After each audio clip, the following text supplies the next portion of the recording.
दोस्तों इस समय सबसे बड़ा कंफ्यूजन है कि बोर्ड की तैयारी के साथ साथ कैसे जेडबल मेंस अप्रैल के सेकंड अटेम्प्ट को कैसे मैनेज करें। तो मैं पहले डेट्स के बारे में बता देता हूँ कब क्या एग्जाम होने वाला है और फिर हम उसके अलॉन्ग प्लानिंग करेंगे। बहुत सिंपल स्वीट सी प्लानिंग बताने वाला हूँ, अगर आप एग्जीक्यूट करते हो तो बहुत आराम से सारी चीज़ें मैनेज हो जाएंगी। अब देखिए, सबसे पहले तो आपका एग्जाम होने वाला है फिजिक्स का 20 फरवरी को, फिर 28 फरवरी को आपका केमिस्ट्री का दूसरा एग्जाम होगा और फिर 9 मार्च को मैथ्स का, इसके अलावा 12 मार्च को इंग्लिश का, फिर उसके बाद आपका 25 मार्च को आईपी का, आईपी सीएस और आईटी का। इस बीच में अगर आपने लैंग्वेज सेलेक्ट कर रखी है तो या तो 6 मार्च का या फिर 16 मार्च को आपका एग्जाम हो जाएगा। अब ध्यान से समझे तो इस समय आपके पास कुछ 7 दिन है फिजिक्स को पढ़ने के लिए, 7 दिन लगभग हैं आपको केमिस्ट्री को पढ़ने के लिए, 7 से 8 दिन यानी एक हफ्ते का टाइम तीनों के लिए है। अब इन 3 सब्जेक्ट्स के लिए अगर आपने तरीके से काम कर लिया तो आपको एक बहुत अच्छा एडवांटेज मिल जाएगा। आप समझिए, बोर्ड की तैयारी के लिए आपको लिखना आना चाहिए, आपको रिप्रेजेंट करना आना चाहिए।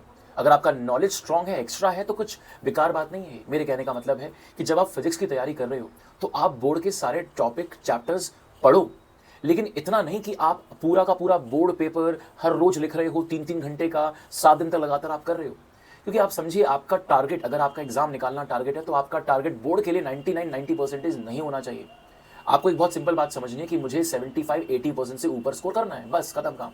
आपको 99 परसेंटाइल 99% नहीं लाने हैं बोर्ड के अंदर। अगर आप इस बात को समझ जाओगे तो थोड़ा यहाँ कॉम्प्रोमाइज करोगे तो आपको एक बहुत अच्छी रैंक मिल जाएगी।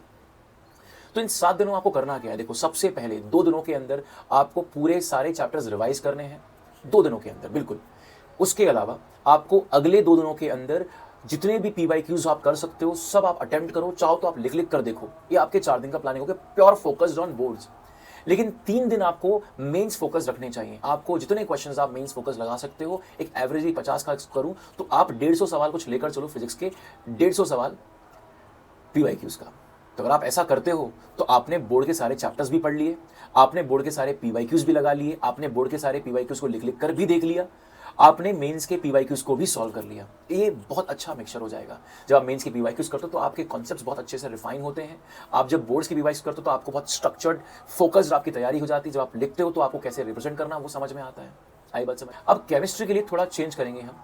केमिस्ट्री में आपका टारगेट होना चाहिए कि इन 7 दिनों में आपको थ्रू आउट, मतलब 21, मैं बोल रहा हूँ कि 21 फरवरी से लेकर 27 फरवरी तक, 20 तारीख को आप एग्जाम से आए, आपने रिलैक्स किया, चिल किया, 21 फरवरी से लेकर 27 फरवरी तक 7 दिन लगातार आपको एनसीईआरटी पढ़नी है। 3 बार पढ़ लो मेरे भाई। मैं तुमको बोल ही नहीं रहा हूँ कि आप मेंस के लिए अलग से करो, क्योंकि अगर आपने एनसीईआरटी कर ली, सीबीएसई की एनसीईआरटी कर ली अगर आपने, तो आपका 70-80% काम हो गया, आपका स्कोर बन जाएगा 70-80%। ये सबसे बड़ी अच्छी चीज़ है। तो ये बहुत बढ़िया मौका है कि बोर्ड की तैयारी के साथ साथ आप ये काम बहुत अच्छे से कर सकते हो। अच्छा, यहां पर आप एक दिन रखिए, केमिस्ट्री के सारे पीवाईक्यूज आप लगाइए और दिन भर आप उसको लिख लिख कर देखिए, प्रेजेंट कीजिए। हैंडराइटिंग अच्छी होनी चाहिए। जो सवाल पूछा है उसमें जो कॉन्सेप्ट, जो भी बात आपने यूज की है वो आप लिखिए। ठीक है, आप अपने घर वालों को दिखा सकते हो, अपने टीचर्स जो भी हैं स्कूल में, आप वहां जाकर आप दिखा सकते हो कि सर मैंने ऐसा लिख कर देखा। आई बात समझ में? मैथ्स की बात करें तो आपका फोकस प्रॉब्लम सॉल्विंग में ज़्यादा होना चाहिए। तो मैं आपको सीधा बोलूंगा कि आप थ्योरी ज़्यादा पढ़ने की बजाय आप पीवाईक्यूज लगाना शुरू करो सीबीएसई के। मैं करवाऊंगा ये खैर आपको अपने चैनल के ऊपर। आप जितने ज़्यादा पीवाईक्यूज लगाओगे, आपको कॉन्सेप्ट नहीं आता है, आप उसका सोल्यूशन देखो। ये काम आप फिजिक्स में भी कर सकते हो। अगर आपको नहीं आता है, अगर आप थ्योरी नहीं पढ़ना चाहते हो, आप सीधा सवाल लगाओ। ठीक है, या फिर आप ये भी कर सकते हो कि आप 1 से 2 दिन, सेम जैसा आपने फिजिक्स में किया, 1 से 2 दिन आप पूरा जितना थ्योरेटिकल पार्ट पढ़ सकते हो उसको आप करो। और उसके बाद आपके पास 8 दिन है मैथ्स के लिए। ठीक है, आपके पास 1 मार्च से लेकर 8 मार्च तक 8 दिन है तैयारी करने के लिए। 2 दिन से ऊपर मत देना। जितना भी चैप्टर्स हैं उनके शॉर्ट नोट्स लिखना, सारी थ्योरी पढ़ना, वो 2 दिन में आप कर लो। और उसके बाद केवल 2 दिन और लगाओ सारे पीवाईक्यूज लगाने के लिए। 25 के कितने पेपर्स हैं, 24 कितने पेपर्स हैं, आप 3 तारीख और 4 तारीख को, 3 मार्च को और 4 मार्च को खत्म कर दो। इसके बाद बचती है 5, 6, 7, 8। इन 4 दिनों में आप जितने मेंस के पीवाईक्यूज लगा सकते हो लगाओ। अच्छा, आप ये भी कर सकते हो, अगर आपको लगता है कि यार मेंस पीवाईक्यूज थोड़ा आउट ऑफ ट्रैक हो जा रहा है, तो आप जितने भी स्टेट बोर्ड के, जितने भी स्टेट के सीटीज होते हैं, आप वो वाले क्वेश्चन लगा सकते हो। पोर्टल्स पर बहुत सारे पोर्टल्स हैं जहाँ पर स्टेट इंजीनियरिंग एंट्रेंस एग्जाम के आप क्वेश्चंस लगाइए। आप देखोगे कि बोर्ड के पेपर्स और इंजीनियरिंग एंट्रेंस जो होते हैं स्टेट लेवल पर, उनके पेपर्स में एक सिमिलैरिटी है। तो आप ये भी कर सकते हो। तो मेरी बात आपने समझी। आपको अगर 8 दिन मिल रहे हैं मैथ्स के लिए, तो 2 दिन आपको रखने हैं थ्योरी पढ़ने के लिए, शॉर्ट नोट्स बनाने के लिए। 2 दिन आपको रखने हैं कि जो सीबीएसई के पीवाईक्यूज हैं वो सॉल्व करने के लिए। और 3 से 4 दिन दोस्तों, 3 से 4 दिन मेंस के लिए करिए, क्योंकि मैं चाहता हूं कि इन 3 सब्जेक्ट के लिए आप बोर्ड में भी अच्छा करो और आप साथ साथ आप मेंस की तैयारी भी करते रहो। ये नहीं कि आप बस लगे पड़े हो, 24 के लगा रहे हो, 23 के लगा रहे हो, उससे कुछ फायदा नहीं होने वाला है। ठीक है ना, क्योंकि सेचुरेशन आपको आ जाएगा 2-4 दिन में, आपको लग जाएगा कि बहुत हो गया है। अब इसके अलावा अब आपका जो पेपर होता है 12 मार्च का, आप तैयारी करो आराम से। 10 और 11 को आप इंग्लिश पढ़ो, फुल फोकस से तैयारी कीजिए।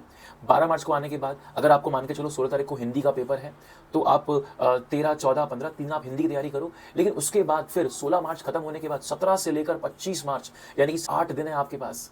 17 मार्च से लेकर 24 मार्च तक आपके पास 8 दिन होंगे। इन 8 दिनों में आप आईपी, सीएस, आईटी इनमें से कोई एग्जाम होगा और उनमें आपको इतने दिन नहीं लगने चाहिए।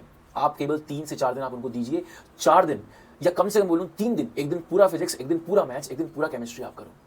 कम से कम इन 8 दिनों में 3 से 4 दिन आप अपने कोर सब्जेक्ट पीसीएम को दीजिए। मेंस के जितने पीवाईक्यूज हो सकते हैं आप लगाइए। इससे फायदा ये होगा कि आप बीच बीच में आप रिफ्रेश करते रहोगे, सब्जेक्ट को आप भूलोगे नहीं। बाकी लोग जो केवल सीबीएसई फोकस, बोर्ड फोकस तैयारी कर रहे हैं, वो लोग कुछ टाइम के बाद भूलने लगेंगे। लेकिन अगर आपने बीच बीच में तैयारी चालू रखी तो होगा ये कि आप जिंदा रहोगे एग्जाम में। आप जब आपका एग्जाम खत्म होगा 25 मार्च को, 25 मार्च में आप सबका जेडीएल वालों का एग्जाम खत्म हो जाएगा और 25 मार्च से 2 तारीख ये टाइम सबके लिए बराबर है। यानी कुल मिलाकर देखा जाए तो कुछ 7 दिन का टाइम बीच में और रहेगा और इन 7 दिनों में आप कोशिश करो कि मैं बोलूँगा 500 सवाल पीवाईक्यूज आप लगा दीजिए। कम बैक करने का बढ़िया मौका है। अब इसके डिटेल में हम जाएंगे अगली वीडियो के अंदर। आप अपने सवाल पूछिए, एग्जिट क्या डाउट है, क्या प्रॉब्लम है, क्या क्वेरी है आपका तैयारी से रिलेटेड। मैं एक शॉर्ट बनाऊंगा आपके लिए, आपकी हर प्रॉब्लम के लिए एक शॉर्ट बनाते जाऊंगा। तो चैनल को लाइक शेयर सब्सक्राइब कर देना। वीडियो अच्छी लगी हो तो फिर मिलेंगे दोस्तों। जिंदाबाद, गुड नाइट, टेक केयर।